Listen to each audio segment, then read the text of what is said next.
How's it going, guys? In today's video, as you've read on the title, I just wanted to take some time to just talk about how awesome Starfield looks so far and what they've shown us. I can't wait to see future updates, possible DLC, and so much more improvement to the game that will obviously come. But from what we've seen so far in this gameplay deep dive, link will be in the description if you're gonna go watch that. It's like a 45-minute video. I took a few key awesome moments I really enjoyed and were interested in, and I think you will be interested in as well.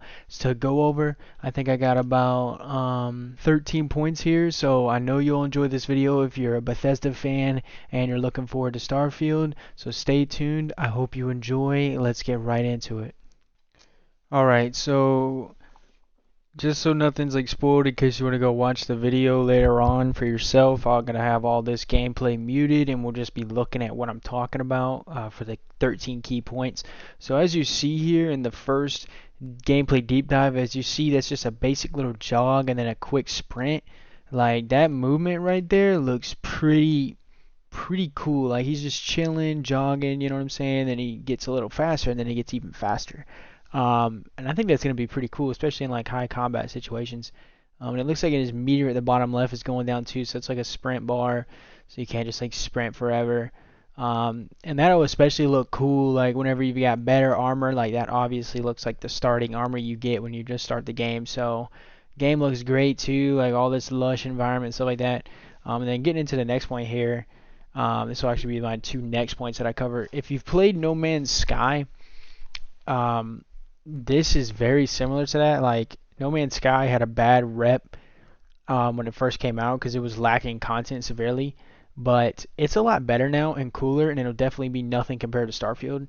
Because it's a Bethesda game, but definitely had a No Man's Sky similarity there. So that's not too bad because No Man's Sky is actually pretty cool now. So again, just another No Man's Sky kind of reference here. You've sort of got the star system, and you can see all the planets that you've discovered and haven't discovered. Some are populated, some aren't. And then as he backs out here, you can see all the different galaxies or universes or whatever you can grab drive or warp drive, whatever they call it, to, which also has another set of 10 planets. So I think there's either 10 of these solar systems with 100 planets on each, or I think it's the opposite. I think there's 100 100 solar systems that you can grav jump as you see here, and there'll be 10 planets in each solar system. So it's not like No Man's Sky where it's literally infinite amount of universes and just like, you know, rinse repeat planets. Like they've actually put detail into most of these planets. That's what they said. So you'll have to go watch that video for yourself for that clarification, but that is definitely a No Man's Sky reference kind of feel here, and that's not too bad because I really think they got a good thing going on here. Alright, so the next point I've got here, this will be point number 4, is the quest slash lore of Starfield. So as you see your hands reaching out, touching that rock, you're having a bunch of flashbacks. So this artifact, alien type of stuff, it has a big thing to do with the quest and lore, and I think your character has some sort of connection to it that we will definitely get more into in the rest of this video. So yeah, let's just jump to the next point. So my next point here is the character creation and how in depth they went on it. So as you're about to see here soon, they use some sort of software and picture stuff. As you're seeing there, they took pictures of people's faces in real life, real people faces, and they, as he's explaining here that I have muted, they combined them and mixed and matched them in some sort of system that made it to where there's practically unlimited variation of character creation in the game. So that's pretty cool. I definitely like to make my character look awesome. Probably a lot of other people do as well. So that was pretty awesome and shows they put a lot of money, time into this game. Apparently 25 years in the making. So this next point we're going to be getting into is skills, and if you've ever played Fallout or Skyrim or any skill related game, very similar to that, and you can unlock so you get rank points when you level up the way they explained it, but you get the ability to spend that rank point on the skill you want as you've experience yourself in that category of skill you're wanting. So it was just showing lock picking, so you have to pick locks, like locks you can pick to get that next set. You can't just go from novice to advanced to, you know, how they do it in Fallout. You have to actually get experience and lockpick. So that's kind of cool. You'll probably come across a lot of things you can't get at first, and they're just showcasing a bunch of other skills here like boost pack training, and all that. And I think we're actually getting into my next point here. This dude's literally talking about how he did a punch build. Look at how cool this looks. He's just running around punching people. And I did this in Fallout 3, and it is actually really fun. It's kind of difficult though, because like you have to be really tanky because you're gonna be getting shot at a lot. But it is so fun. So I'm sure at some point or another, if you've been in the loop even a little bit about Starfield, you've heard that you can customize your ships and outposts, yada yada, your character, all that. This is just me touching up on that, and pretty much how cool I think that is. And I won't, you know, spoil everything for people that don't really want it to be spoiled, just sort of rehearsing over interesting points that I thought were very key and cool. So as you see here, I mean, there's a lot on this screen, and there's even a credit system at the top right there. So it looks like he's buying parts with credits he's earned, currency and all that. You just customize the ship how you want. You could break it down to the parts. So like any Bethesda game ever, companions. Companions are in Starfield as well. How many you can have was not specified. For instance, in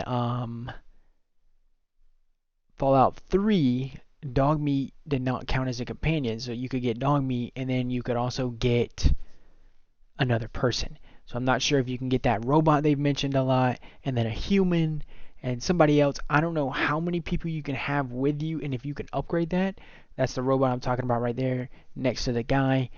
So not exactly too sure, but companions are very cool. And I also want to touch up on the fact that they met this dude here. You see this guy right here. He's just sitting down. You just randomly discover him. And then at the top right there, it was showcasing his skills, I guess. And I guess that's his name. So you just find this guy just chilling on a random planet or whatever. Stranded. Looks like that was a shipwreck. Here he is just stranded. Probably going to die soon. Help him out. And then he offers to come aboard your ship and help you out with his skills that he has learned.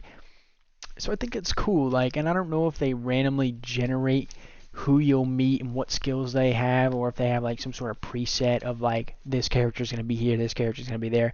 But I kind of like the fact that while you're adventuring out in a planet and you're like a new captain, you know, just trying to like make your way through the galaxy, you just come across people in need, and you know you're like given the option to recruit them, and you know you sort of get that chance to build that bond too with the characters in the game. I think that'll be really cool, especially give you the chance to build a bond with a character if they can die.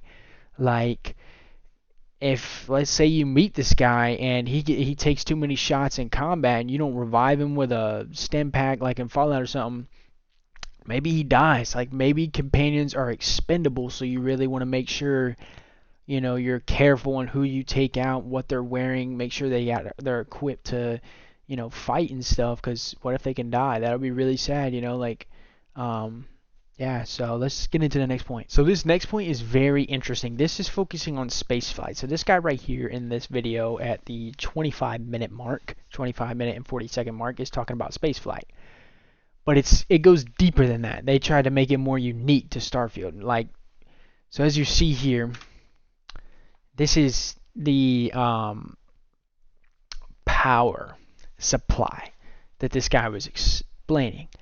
So whenever you're in like a fight or whatever in space flight, and this is not complicated, I might be making it sound more complicated than it is, but okay, so where my mouse cursor is here, I'm pointing right here, all right, 7 out of 14. So you have 14 total power apparently, and you're prioritizing certain functions of your ship with your power supply, and you could probably buy better power supply.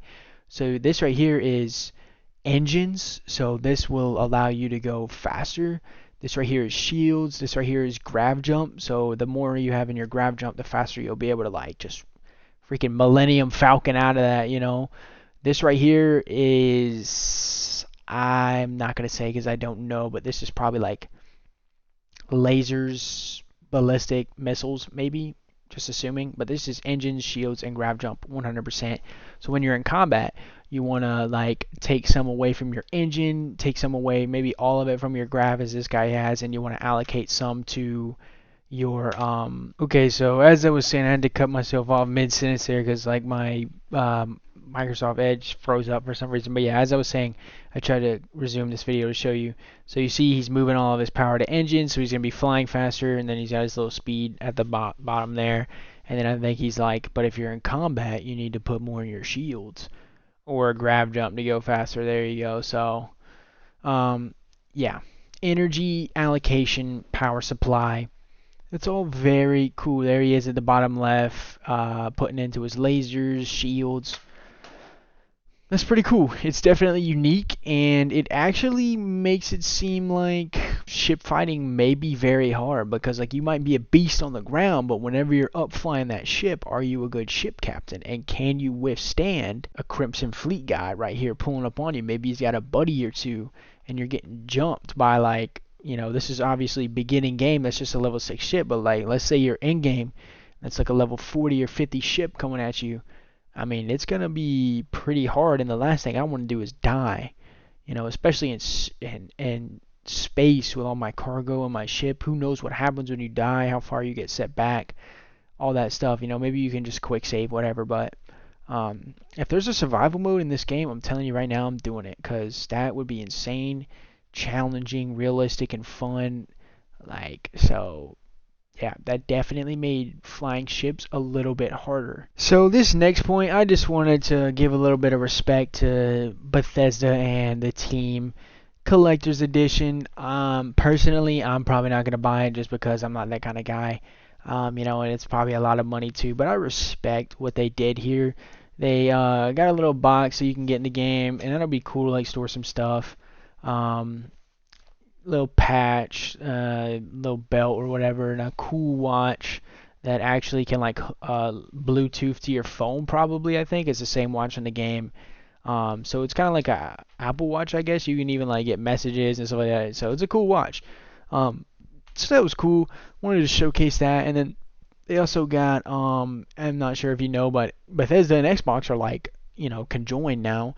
So they got an Xbox controller, very lit, and then they also got an Xbox headset, and they're very Starfield exclusive. So this next point, just as I was saying, ship customizations, there is outpost customizations. So if I'm not mistaken and I remember correctly, you can put an outpost pretty much anywhere on a planet where it's eligible, and then instead of Fallout 4 base building and Fallout 76 where you're building from your character's point of view, you're building from a top down point of view, so you can really get the layout of the base you desire and get to see from a different perspective. And I'm sure they've got different point of views you can alternate between, but that top-down perspective I feel like would probably definitely be one of the best rather than from your character's perspective in Fallout 4. Alrighty boys, for my final point, the hands down coolest, most interesting thing in my opinion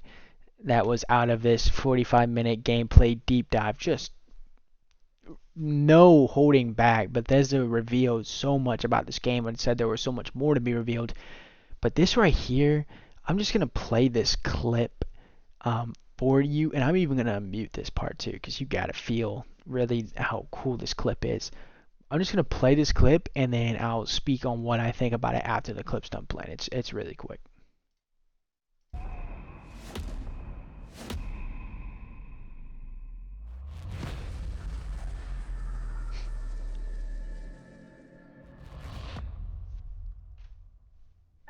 Thanks again for being with us today. We are just so grateful. Okay. Your eyes were not deceiving you. Your character just walked up on a group of enemies and just straight up Neo from the Matrix started levitating enemies in the air. Like, bro, what? My thought is like, I was like reading some Reddit stuff a while back, like months ago, about people's theories and like ideas for the game, like just like fan stuff. And somebody was on the money with this. They were saying like, what if there's like Skyrim shout like powers that you get from those artifacts. Because the way your character just like puts his hands up to the quest slash sword or the artifacts that I was talking about earlier, it really, correlates with like that Skyrim feel of like when you go up to like a word, like you learn a word of a shout, like. So those artifacts are, I don't know, man, dude, I don't freaking know, bro, but all I know is that they just showed like a 12-second clip of your character just Neo from the Matrix and just started levitating everybody. That is so insane to me. Like, that makes me wonder, like, how do I want to build my character? Like, do I want to go stealth and like if things go wrong, I just freaking Neo from the Matrix everybody with powers and like, or what? Do I just want to run around with heavy guns or like, I don't even know, man. I don't even know. Like when I saw that clip, that really, if anything, like made me so confused, but not in a bad way. Like not in a bad way confused, but like, man, what do I want to do now? Because like obviously your character has powers. What the heck do I want to do now? How do I want my character to look? Like it's it's insane, and I do not know what I'm walking into. So I am obviously looking forward to this game. This is not my first video commentating about Starfield. So, um, yeah, this game's definitely looking really cool. If you enjoyed the video, if you stuck around and you enjoyed this video, subscribe. I'm gonna be definitely uploading gameplay and live streams of Starfield. And I do a bunch of other content as well and real life stuff as well. Here and there, very rarely, but I'm beginning to do that stuff more. Um, like, subscribe, all that good stuff. But I really hope that you guys go and check this video out and show some real, true love to the Bethesda, the people that deserve it here, not me. They put so much into this game, and Todd Howard and everybody on this team, they're so cool. Like, I love Bethesda, honestly. If I was a straight up more established person financially and stable and in the mix of things, like I would try my best to get involved with Bethesda on some games, or Rockstar, like freaking Rockstar and Bethesda, combine them, make some stellar games, man. Because Bethesda, in my opinion, when it comes to single player games, they are top tier, man. They are top tier. I mean, they're nothing like any other games out there. Every game has its category, and Bethesda is definitely in its own category with its own community and fan base. Truly one of the best gaming companies, in my opinion, because I love Fallout and Skyrim and all that good stuff. I mean, Doom too. I think they have a big part of that too. I'm not sure, but I'm not big on Doom. But that's OG status right there too. Doom goes way back. But I'm getting off topic. If you enjoyed the video, awesome. Thank you. I hope you guys have a blessed day. Thank you for watching, and I'll see you in the next video. Peace.